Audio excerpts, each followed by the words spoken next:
Oke, ini ngomong-ngomong teman-teman ini kalau nggak salah ini sudah semester 6 ya? Semester 6 ya kalian? Iya nggak sih? Ya, semester Iya. 6 ya. Oke, 1 tahun lagi lah ya perjalanan kalian kuliah. Insya Allah kalau cepat ya, ya mudah-mudahan semua bisa cepat lah ya.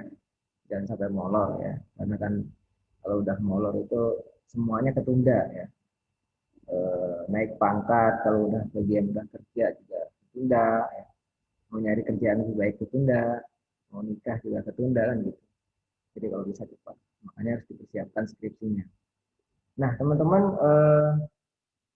sebenarnya intinya di mata kuliah ini itu kita belajar mengenai pola-pola yang biasa digunakan dalam suatu perusahaan ya, untuk menjalankan strategi mereka.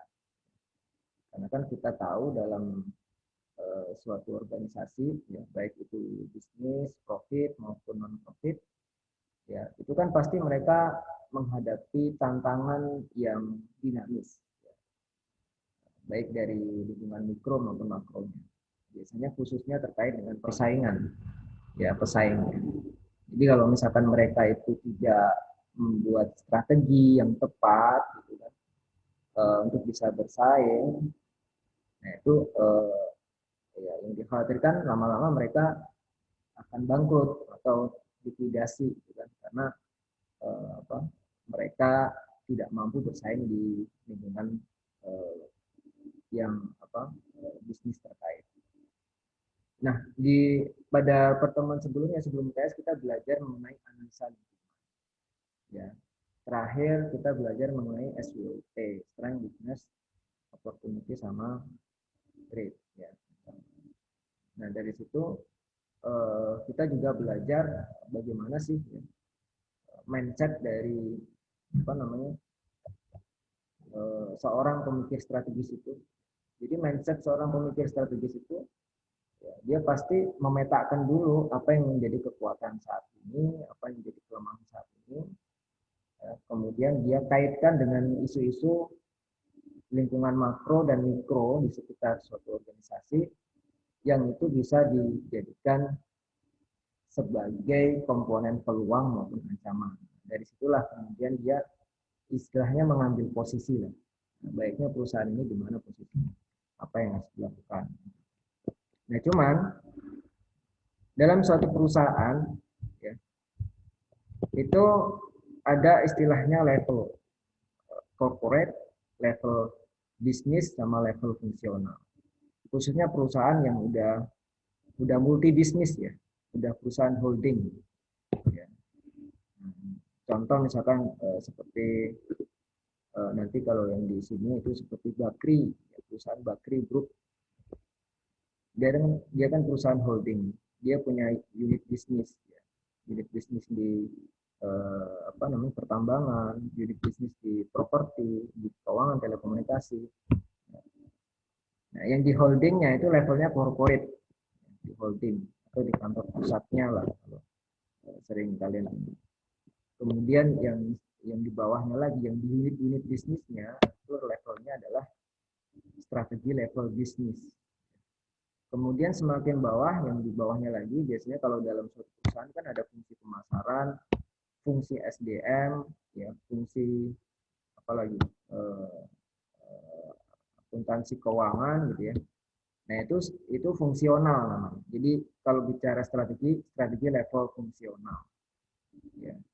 Nah sekarang kita akan belajar pada strategi level corporate, yaitu level perusahaan holdingnya. Masing-masing itu memiliki peran yang berbeda. Gitu ya. Yang paling signifikan, yang bagaimana dia menentukan arah dari perusahaannya, ya, perusahaan multi bisnisnya itu yang di level corporate ini. Jadi menentukan arah. Ya.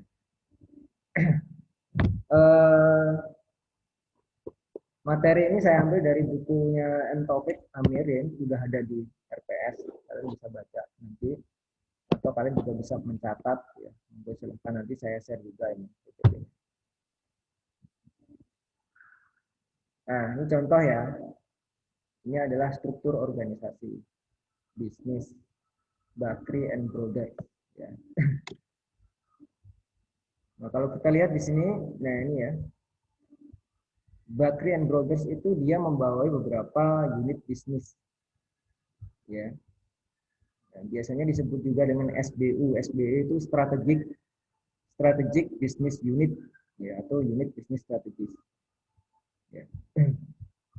Nah, jadi Bakri ini punya perusahaan properti, perusahaan minyak dan gas, pertambangan batu bara, telekomunikasi, media, dan IT. Kemudian masing-masing perusahaan ini juga di bawahnya punya fungsi-fungsi yang mendukung operasional perusahaan, ya, seperti pemasaran, SDM, keuangan, dan lain-lain.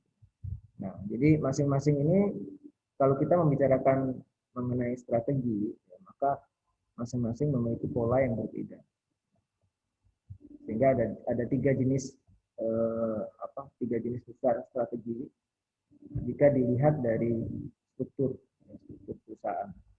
Ya, strategi level korporasi, strategi level bisnis, dan strategi level fungsional. Nah, kita hari ini belajar mengenai strategi level korporasi. Ada 3 aspek strategi level corporate. Ya.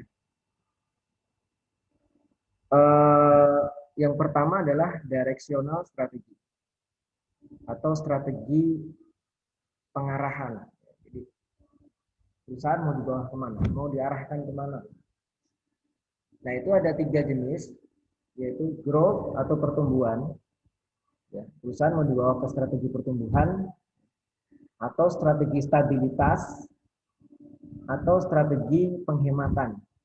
Nah, ya, jadi ada 3 jenis. Ini namanya directional strategi.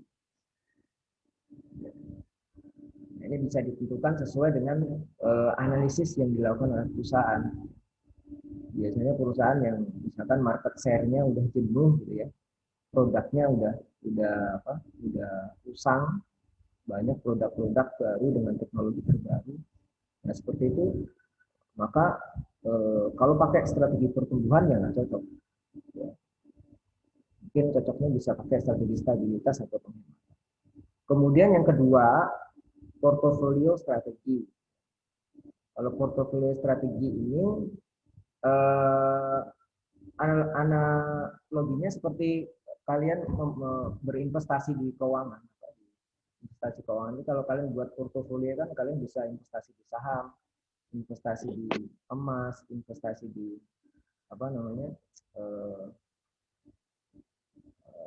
bisnis real gitu ya. Nah, itu namanya portofolio. Jadi membuat bahasanya berbagai macam alternatif gitu ya. Nah, alternatif yang mana itu akan saling mendukung, portofolio. Nah, kalau dalam bisnis itu perusahaan atau corporate itu bisa membuat portofolio strategi. Jadi dia misalkan ya, kalau kayak Bakri tadi, dia udah punya perusahaan pertambangan, kemudian dia membuat portofolio lagi di perusahaan telekomunikasi. Kemudian dia buat juga di properti. Ya. Jadi ada portofolio. Tujuannya apa? Tujuannya adalah ketika salah satu unit bisnisnya misalkan lagi lesu, maka masih ada dukungan dari unit bisnis yang lain. Ya, misalkan unit bisnis propertinya lagi lesu, ya, lagi keuangannya lagi distress ya. Nah, itu kemudian di bisnis yang lain, misalkan di bisnis telekomunikasi itu lagi bagus, maka dia bisa mendukung secara keuangan. Jadi ada dengan adanya portofolio itu bisa ada saling memberikan dukungan.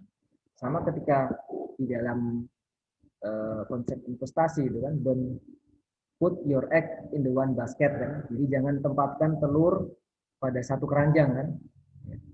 Karena kalau misalkan ditempatkan hanya satu keranjang, keranjang itu jebol ya, maka telurnya semua jatuh pecah. Maka dalam konsep investasi itu kan portofolio, jadi tempatkan telur itu di berbagai macam keranjang ya. Jadi kalau kita investasi, jangan hanya satu macam jenis investasi, misalkan emas aja. Misalkan nanti harga emas turun, maka ya kita akan rugi total. Tempatkan di emas, tempatkan di saham, tempatkan di apa namanya bisnis real dan lain sebagainya. Nah, itu namanya portofolio. Nah, kalau parenting strategi ini kaitannya dengan jadi perusahaan itu hampir sama dengan portofolio ya, cuma dia dia membuat perusahaan alternatif itu tidak jauh beda dengan bisnis core bisnis yang dia miliki. Jadi kalau dia core bisnisnya adalah misalkan bisnis apa contohnya pertambangan batu bara, maka dia buat lagi yang migas. Jadi tidak jauh beda parenting strategi. Atau mungkin dia bisnis ini ya, misalkan dia buka buka kampus gitu ya, buka kampus, tapi dia juga buka sekolah gitu ya. Jadi ada parenting, ada kaitannya. Itu parenting strategi. Tujuannya apa? Tujuannya eh, apa ya? Ada sinergitas antara unit bisnis yang dia miliki. Misalkan dia bikin kampus sama bikin sekolah kan ada sinergitas. Ya, misalkan kampus ini butuh siswa, dia tinggal ngambil dari sekolah itu. Nah, jadi ada sinergi parenting namanya. Nah, nanti kita akan kupas satu-satu ya. Kalau ada pertanyaan langsung ditanyakan aja ya.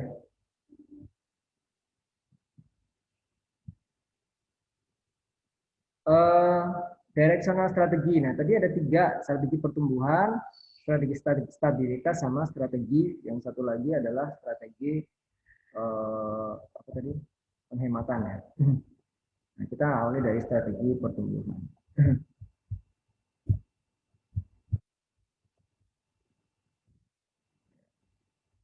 Tes, suara saya masih kedengaran ya? Masih, Pak. Iya. Baik. Masih, Pak. Strategi pertumbuhan atau directional strategi. Nah, strategi pertumbuhan ini itu dipakai ketika perusahaan itu sedang bagus-bagusnya. Jadi memang perusahaan itu sedang apa namanya, posisi market share-nya masih bagus, penjualannya masih bagus, bahkan terus meningkat, gitu ya. Citra brand produknya masih bagus, maka dia bisa pakai strategi pertumbuhan atau growth. Strategi pertumbuhan ini itu bisa menggunakan yang pertama ya, integrasi horizontal, yang kedua integrasi vertikal. Ya. Jadi ada integrasi horizontal sama integrasi vertikal. Mohon maaf ya, ini ada campuran bahasa Inggris juga. Ya, sekalian belajar lah ya, kalian belajar bahasa Inggris kan penting juga ya. Jadi integrasi vertikal dulu. Jadi integrasi vertikal, what is vertical integration? Jadi integrasi vertikal itu melibatkan apa namanya, acquiring a business in the same industry. Jadi dia semacam membuat atau mengakuisisi gitu ya, industri yang sama ya, di bidang yang sama sesuai dengan rantai nilainya dia, rantai pasok dia. Jadi gini, ibaratnya seperti ini. Kalau misalkan contoh perguruan tinggi, perguruan tinggi itu kan rantai pasoknya atau supply chain-nya, ya, itu yang menyuplai siswa itu kan sekolah. Kemudian yang menggunakan produknya perguruan tinggi itu adalah industri. Ya. Nah, itu adalah supply chain-nya, rantai pasoknya. Jadi misalkan kayak contoh kayak kalau di Stimadani ya, Stimadani ya, maka dia rantai pasoknya yang mensuplai sumber dayanya kan sekolah. Kemudian yang menggunakan apa namanya, produknya Madani itu adalah dunia industri. Nah, integrasi vertikal itu gimana? Integrasi vertikal itu ketika suatu perusahaan ya, dia udah bagus-bagusnya, udah mulai tumbuh, udah mulai dikenal citranya gitu ya. Dia kemudian mengembangkan industrinya dengan cara mendirikan perusahaan-perusahaan suppliernya dia dan juga perusahaan distributornya dia. Jadi dia ingin menguasai suppliernya dan menguasai distributornya. Ya, misalkan kalau contoh tadi ya ST Madani, maka dia mendirikan sekolah. Untuk apa? Ya untuk menguasai supply sumber daya dia. Kemudian dia misalkan untuk di apa namanya pengguna produknya dia mendirikan perusahaan supaya nanti mahasiswa-mahasiswanya ketika lulus itu bisa ditempatkan di perusahaannya dia. Nah, itu namanya eh, integrasi vertikal ya. Kalau di sini contoh kalau di perguruan tinggi contohnya misalkan Universitas Mulia itu kan Airlangga Group ya. Grup Airlangga dia kan punya sekolah juga SMK Airlangga gitu kan. Nah, jadi itu namanya integrasi vertikal.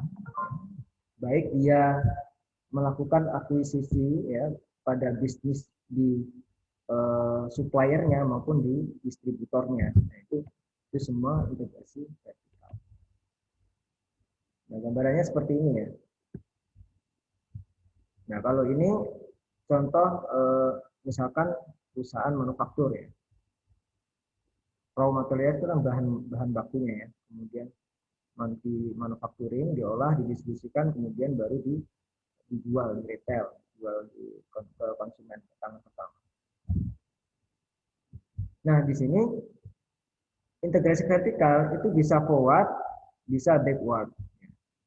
Forward itu move up to the supply chain. Jadi dia forward itu ketika misalkan suatu perusahaan manufaktur ini, dia mendirikan toko-toko retail ya, atau dia ingin menguasai distribusinya, maka dia menggunakan toko-toko retail, maka itu namanya forward ya, ke depan. Nah, kalau ke belakang apa? Kalau ke belakang dia ingin menguasai sumber bahan bahan bakunya dia, maka dia mendirikan perusahaan yang bisa mendukung bahan baku dia. Contoh misalkan kalau perusahaan kertas contohnya ya, maka dia bisa mendirikan perusahaan pengolah kayu, ya, perusahaan kayu, yaitu untuk mendukung bahan dukungan terhadap bahan baku dia. Kemudian apalagi ya, nah, di sini nanti ada contohnya ya. Nah ini contohnya. Kalau ini forward integration, jadi yang ke depan. Contoh misalkan Kimia Farma itu membangun jaringan apoteknya sendiri, yaitu apotek Kimia Farma. Jadi Kimia Farma ini kan dia produsen obat. Tapi dia juga membangun tokonya sendiri, store-nya sendiri. Jadi dia tidak mungkin dia juga menyuplai juga, saya nggak tahu ya. Yang jelas dia punya tokonya sendiri yang dia menjual produknya sendiri. Artinya dia melakukan integrasi forward, integrasi ke depan, yaitu menguasai jalur distribusinya. Kemudian yang kedua, PT Astra misalkan ya, menguasai saluran distribusi sampai hilir dengan mempunyai outlet yang memberikan pelayanan servis dan suku cadang. Ya, dia kan punya Astra ini kan punya outlet juga untuk servis dan suku cadang. Astra 2000 kalau misalnya. Dia punya sendiri. Kemudian perusahaan franchise, peran strategi kuat kita perusahaan franchise itu termasuk dulu saya pernah membeli suatu perusahaan sih ya UMKM ya franchise ya, dulu masih waktu pertama kali munculnya ini, kopi ya yang es kopi dan lain sebagainya. Nah, itu saya pernah itu beli franchise ya, sambil sambil usaha di situ. Dan itu pemilik franchise-nya dia yang memproduksi kopinya sendiri. Jadi kita belinya ke dia. Jadi dia memproduksi, kemudian dia mendistribusikannya ke kita. Masing-masing mitra franchise-nya itu kan juga bisa dikatakan satu holding sama dia. Jadi dia melakukan strategi forward integration. Jadi dia menguasai jalur distribusi. Ini kalau forward ya. Nah kalau backward gimana? Kalau backward contohnya misalkan kayak Gramedia itu ya, kelompok Kompas Gramedia memiliki usaha bisnis pendidikan. Ya, jadi kalau kalian biasa ke toko Gramedia itu yang di mall BC, itu kan dia punya punya perusahaan penerbitan sendiri ya untuk Gramedia-nya. Dia juga punya toko. Nah ini backward ya. Kemudian PT Gudang Garam Internasional memiliki pabrik kertas rokok dengan nama PT Surya Zikra. Nah, jadi kan kalau Gudang Garam ini kan ada di Kediri ya. Jadi dia ingin menguasai pabrik supplier bahan bakunya dengan melakukan strategi backward dengan mendirikan pabrik lagi namanya PT Surya Cipta. Dan ini bisa dilakukan ketika perusahaan memang dalam posisi bagus. Kita tahu perusahaan itu kan kalau dalam supply chain, dalam rantai pasoknya, ya, itu kan dimulai dari pasokan bahan baku, kemudian diolah, kemudian baru didistribusikan kan. Biasanya perusahaan itu kalau dia ingin melakukan efisiensi, khususnya dalam hal cost, atau mungkin yang kedua adalah mengamankan kualitas, agar kualitas bahan baku misalkan ya sesuai standarnya dia, maka dia bikin perusahaan sendiri. Ya, mungkin sebelumnya dia menyuplai dari perusahaan lain, dia bisa bikin perusahaan. Nah ini kalau perusahaan masih dalam kondisi bagus ya, masih dalam kondisi growth.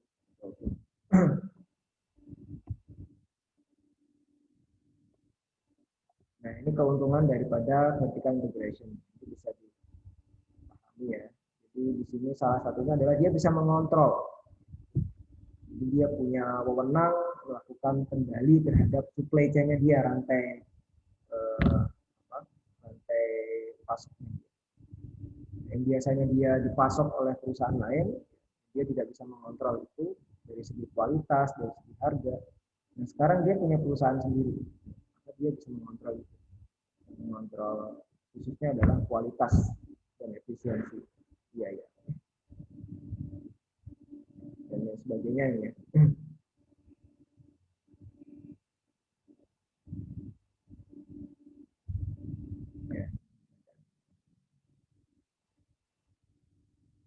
Horizontal. Nah, yang tadi itu adalah vertikal, nah sekarang adalah horizontal. Kalau horizontal itu apa? Kalau horizontal, kalau vertikal itu kan ke atas ya, ke atas. Horizontal kan menyamping. Jadi tadi itu kalau bisnis dia vertikal integration atau integrasi vertikal, maka yang tadi dari suppliernya, ya, kemudian distributornya dia kuasai, dia integrasikan. Nah, kalau yang horizontal is between two business in the same industry and the same state of production. Jadi bukan di rantai pasoknya, bukan di rantai pasok, tapi dia membeli bisnis lain, tapi itu dalam satu industri yang sama. Jadi horizontal. Ya. Jadi, contoh misalkan di sini, Coca-Cola mengakuisisi air minum merek lokal Ades. Ini kan in the same industry, di satu jenis industri. Ya. Jadi membeli itu. Ini namanya integrasi horizontal. Ini juga bisa dilakukan oleh perusahaan yang sedang bagus, sedang growth, sedang tumbuh. Kemudian yang kedua, Indofood sukses makmur, membeli Supermi. Kalian bisa mencari contoh yang lain banyak. Contoh yang paling kontemporer adalah Facebook mengakuisisi WhatsApp. Itu kan sama-sama medsos. Walaupun yang satu itu fokusnya komunikasi. Nah sekarang kan kalau nggak salah Instagram itu juga di ini kan dibeli sama ini kan Facebook ya. Satu perusahaan lah ya, itu WhatsApp. Nah kemudian, nah kalau ini ada di Malang gitu, Agus Bagong ya, membeli ke Agus Bagong. Ini salah satu contoh-contohnya lah ya. Banyak contoh yang lain.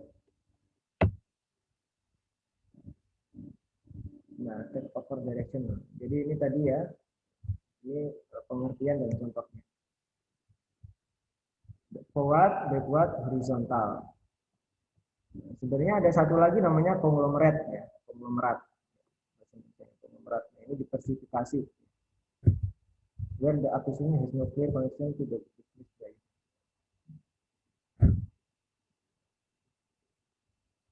Jadi dia hampir sama seperti horizontal tadi ya, horizontal integrasi.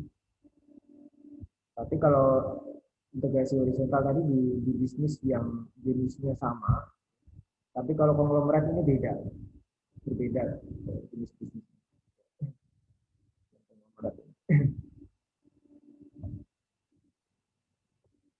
Ya, monggo kalau ada pertanyaan langsung saja ya ditanyakan ya.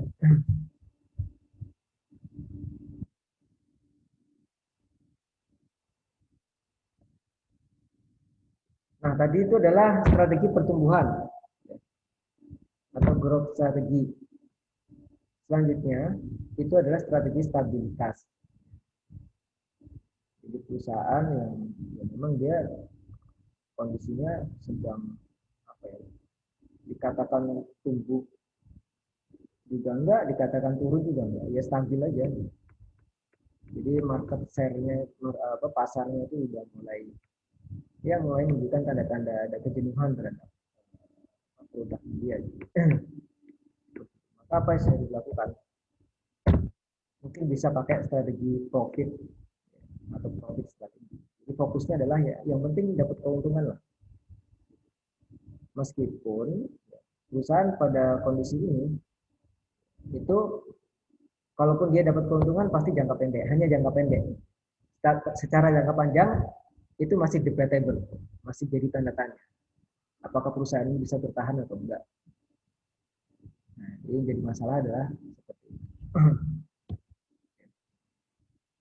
Strategi. Ini salah satu capitalize on situation, jadi mengkapitalisasi pada situasi yang mana produknya udah usang atau teknologinya udah diganti dengan yang baru, dengan teknologi yang baru. Jadi produknya udah usang karena mungkin ada produk baru yang masuk dengan teknologi terbaru yang lebih diminati oleh masyarakat. Strategi ini tidak menyarankan untuk melakukan investasi baru. Jadi tidak disarankan melakukan new investment. Sehingga ini bukan growth strategi, bukan strategi tumbuh. Jadi kalau dia misalkan perusahaan masih saat ini dalam kondisi ini ya stabil, maka dia tidak cocok melakukan vertical integrasi atau horizontal integration.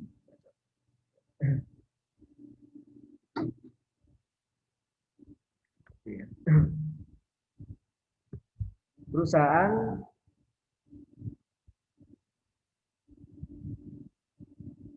yang mengadopsi strategi ini yang menentukan untuk mengikuti teknologi yang sama. Ya, jadi dia masih menggunakan teknologi lama. Sementara ada transisi teknologi baru. Dia masih menggunakan teknologi. Contohnya apa nih?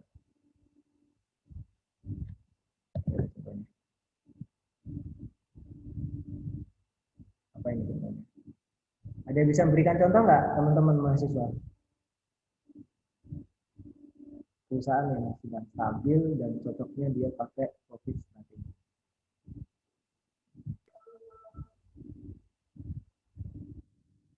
Ada yang bisa memberikan contoh? Ya enggak saya aja yang ngomong. Gimana? Speak up your idea.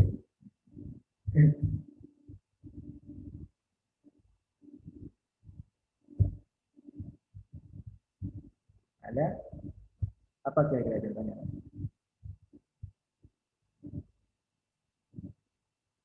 Taksi konvensional sama Gojek?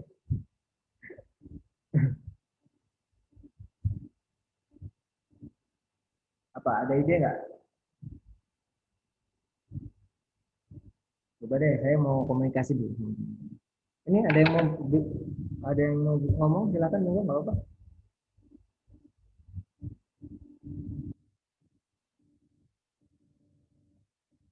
Lima.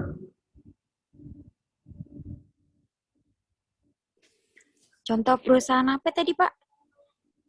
Yang cocok menggunakan strategi profit.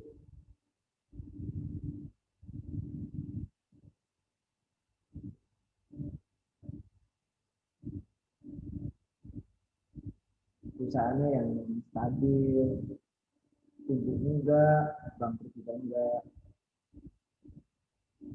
dan apa namanya, ya dia stabil aja. Dan banyak produk yang baru yang masuk. Sehingga produknya dia udah mulai ditinggalkan.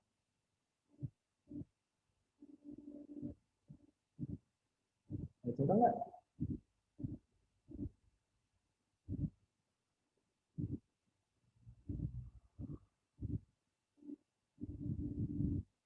Ya, nanti PR ya. Nanti ada tugasnya di akhir. Ya. Ya, jadi intinya kalau di profit strategi itu kalau perusahaan tidak merubah cara kerja dia, cara dia dalam suatu bidang tertentu, mungkin dia apa namanya merubah strategi awalnya atau mungkin bikin diferensiasi produk, maka lama-lama dia akan bangkrut, gitu ya. Nah, kemudian strategi yang terakhir itu strategi penciutan atau penghematan. Nah, ini strategi yang biasanya pada kondisi ini untuk perusahaan itu pada kondisi sulit. Di sini ada turun out strategi, captive strategi, divestment, bangkrut. Kalau turun out strategi itu, jadi kalau perusahaan ini sudah dalam kondisi yang usang, ya, maka mau nggak mau dia harus dilakukan apa bahasanya, perubahan yang radikal lah. Jadi benar-benar harus berubah. Itu nggak gampang. Salah satu turun out strategi yang berhasil di Indonesia ini, yang kita bisa jadikan contoh adalah kereta api itu, yang dipimpin sama apa, Ignatius Jonan. Saya yang di Jawa itu merasakan betul. Kalau di sini kan nggak ada kereta api ya, kalian mungkin susah membayangkan. Kecuali kalian yang sudah pernah pergi ke Jawa merasakan kereta api. Nah, jadi kereta api dulu tuh benar-benar ya, kotor, kemudian semrawut, banyak sekali pedagang-pedagang apa PKL berkeliaran gitu ya. Sekarang ya banyak perubahan. Jadi pada saat saya melihat salah satu channel itu ya wawancara, dia benar-benar merubah, dia benar-benar mewacanakan di organisasi itu, di perkeretaapian, bahwa ini harus berubah. Jadi semuanya dirubah dari yang utama adalah mindsetnya pegawainya. Dari yang pegawainya itu gajinya pas-pasan sampai banyak yang korupsi, sampai gajinya sekarang yang berlebih-lebih. Nah, itu turn out strategi. Ya. Dan ini nggak gampang, ini butuh kepemimpinan yang kuat dalam suatu organisasi. Kemudian ada captive strategi. Strateginya apa saya lupa ya. Itu bisa dibaca di bukunya. Kemudian ada divestment. Divestment ini dia melepas kepemilikan saham dalam suatu perusahaan. Yang dilakukan oleh PT Wijaya Karya sekarang. Dia kan banyak bangun tol, tapi ternyata kondisinya tidak mendukung karena ada pandemi, tidak mendukung, sehingga sudah terlanjur banyak bangun, sekarang malah banyak utang. Jadi dia lagi sibuk melakukan divestment, melepas sahamnya untuk dijual kepada investor yang mau membeli. Kemudian yang terakhir ya bankruptsi atau likuidasi, strategi penciutan. Nah, itu adalah 3 strategi direksional atau strategi pengarahan. Jadi melihat dari kondisi perusahaan dulu, ya, dari kondisi perusahaan. Salah satu cara melihatnya bisa menggunakan tools yang kita pakai di sebelum TS kemarin. melakukan kuantifikasi. Kemarin ada ring 1 sampai 5 ya.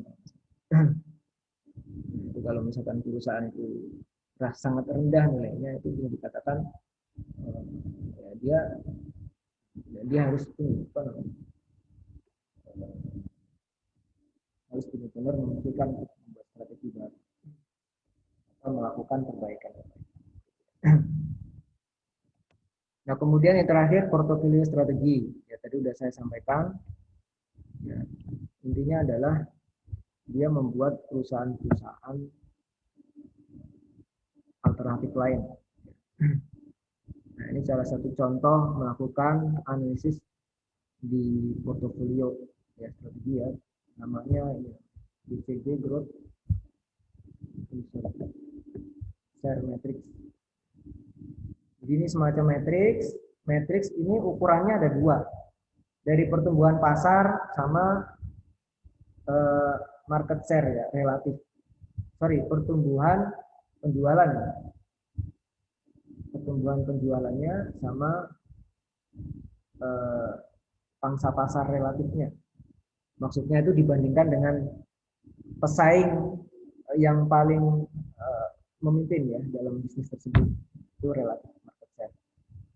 Nah, jadi kalau misalkan dia pertumbuhan pasarnya itu rendah, ya, ini ya low, ini high, low itu berarti posisinya di sini secara horizontal, high di sini.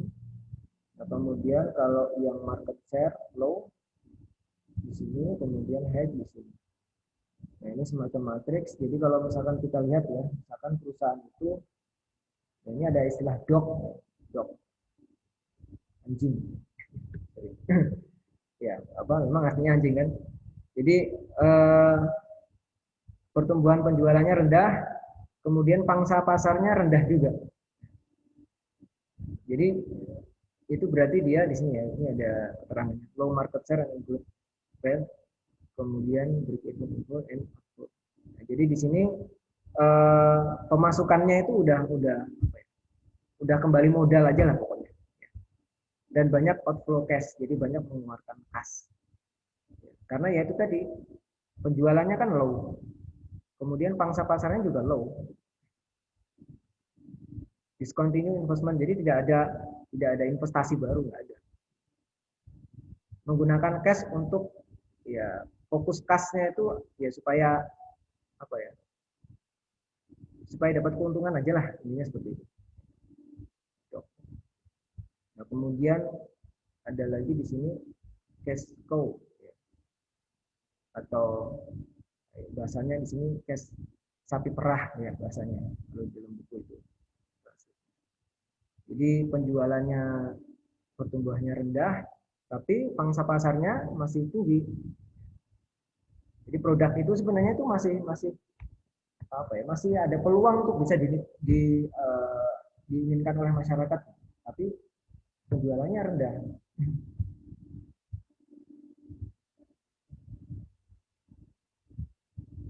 Have a high market share, generate a more significant amount of cash. Jadi apa namanya? Jadi dia seharusnya dia melakukan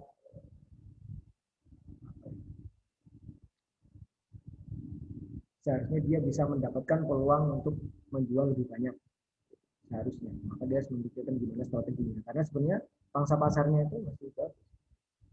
Invest in cash flow to maintain their current level of productivity.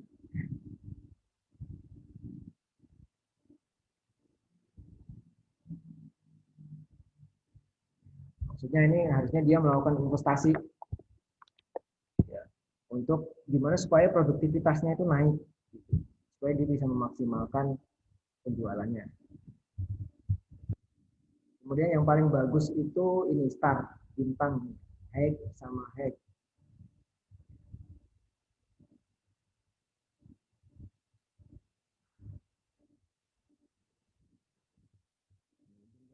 The most cash, jadi banyak mendapatkan aliran masuk, ya, kas masuk dia, karena ya penjualannya kan tinggi. Kebanyakan monopolistik, or first to market. Ya, jadi memang dia memonopoli karena dia lagi bagus-bagusnya perusahaan. Atau mungkin dia jadi leader di market itu. Mengkonsumsi lebih banyak cash ya, untuk investasi mungkin barangkali. Kemudian generating amount of cash incoming. Jadi dia mendapatkan banyak sekali sejumlah kas masuk.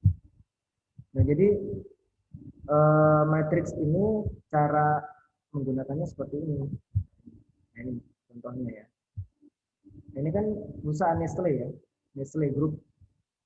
Dan dia punya Nescafe, dia punya KitKat, Milky Bar, kemudian apalagi Smarties. Jadi kalian yang suka belanja makanan kayak gini, mungkin tahu lah.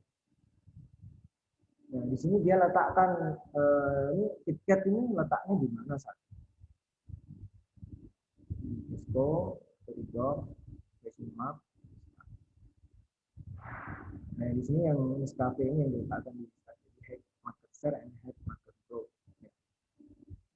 Tujuannya apa? Tujuannya adalah supaya perusahaan-perusahaan yang berada di wilayah start ini, itu kan cash-nya lagi bagus ya, penjualannya bagus, kemudian pangsa pasarnya bagus. Dia secara keuangan khususnya itu bisa mendukung perusahaan-perusahaan yang ada di dock maupun di cash flow, yang secara keuangannya dia kesulitan. Jadi bisa mengetahui ini saling mendukung. Nah, ini tools yang digunakan untuk menganalisis strategi portofolio. Kalau strategi portofolio tadi ya, dia membuat bisnis-bisnis. Terakhir ada parenting strategi. Ini sama seperti yang BCG tadi, matrix juga. Cuma di sini bahasanya beda. Kalau yang di sini low sama low ya, itu di sini istilahnya alien. Ya, bisnisnya benar-benar tidak menguntungkan sama sekali. Kemudian di sini value trap bisnis, di sini hardline bisnis, di sini balas bisnis. Ini ada keterangannya.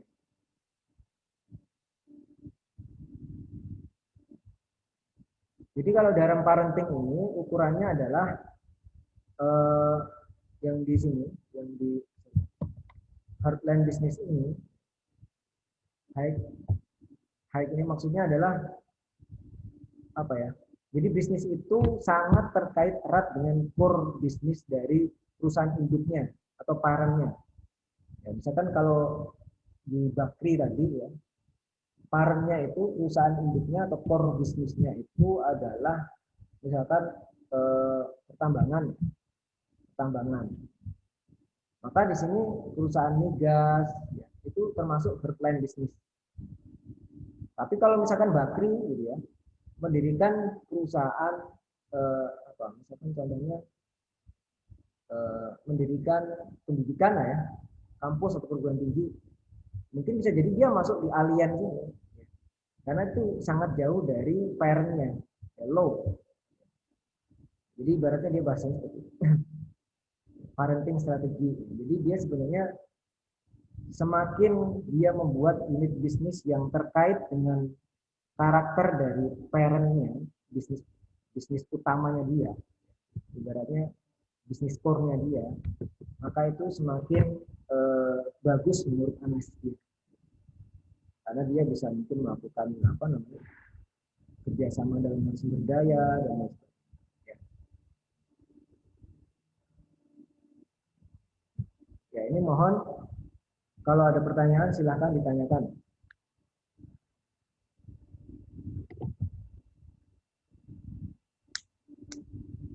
Oke, ini ada tugas.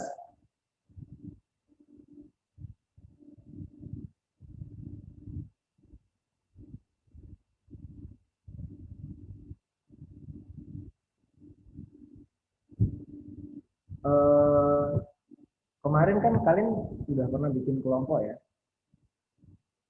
Berapa kelompok ya kemarin? Ada 3 kayaknya. 3 ya, 3 atau 4? 3 ya.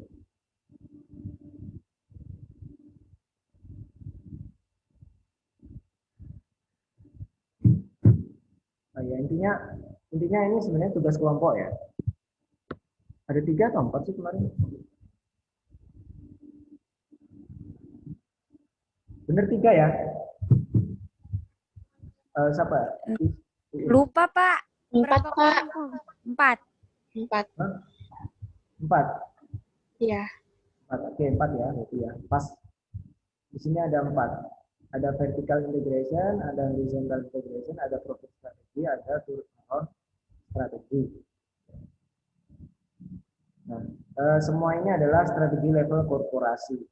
Tadi sudah saya jelaskan. Nah, buatlah masing-masing minimal 2 contoh. 2 contoh saja perusahaan.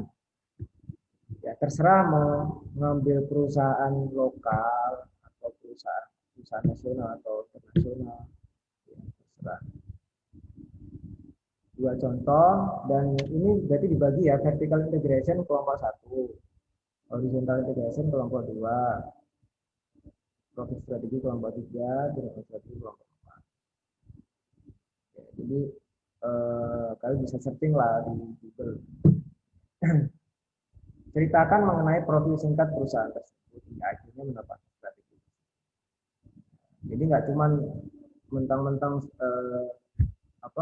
dua contoh perusahaan hanya disebutkan namanya aja, misalkan PT apa dan PT apa, enggak gitu ya. Tapi diceritakan juga profil singkatnya sampai kemudian kenapa sih dia kok melakukan strategi, misalkan strategi profit, ya. Kenapa dia sampai melakukan strategi turnaround.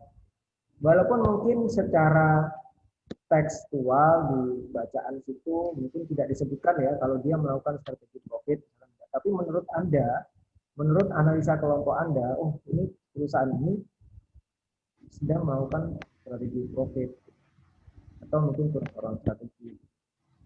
Seperti itu. Paham nggak kira-kira?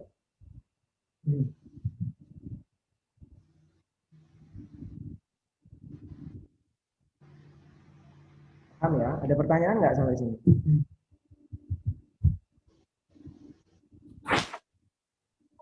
Ini ketik di Word aja kan, Pak? Ketik di Word aja, tapi jangan copy paste, pakai bahasa kalian sendiri, bahasa kelompok kalian. Ya, Ya, oke, Pak. Jadi jangan copy paste.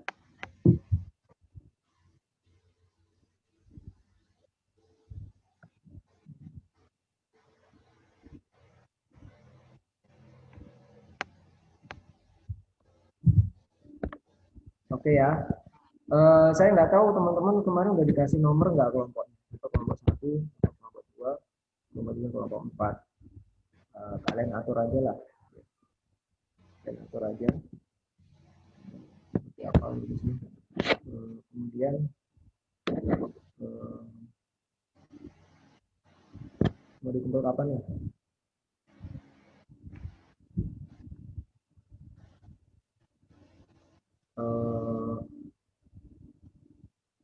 Kalau misalkan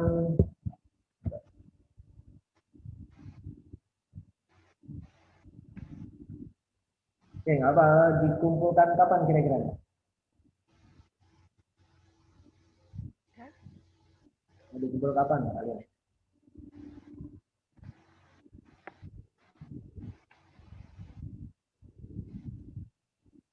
Minggu depan, Pak.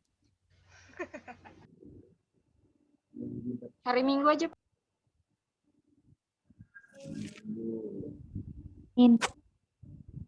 Biasa. Minggu ya. Oke, kumpulkan di classroom nanti ya. Sebenarnya kalian ngumpulin sebelum itu juga. Tapi kalau saya lupa buka classroom ini kalau nggak. Oke, nggak apa-apa, nanti dikumpulkan hari Minggu jam pagi ya, kalau bisa. Jam 9 lah, maksimal ya. Supaya saya ada kesempatan untuk baca-baca. Jadi minggu depan, insya Allah kalau ada waktu, saya pilih acak lagi untuk bisa berpresentasi.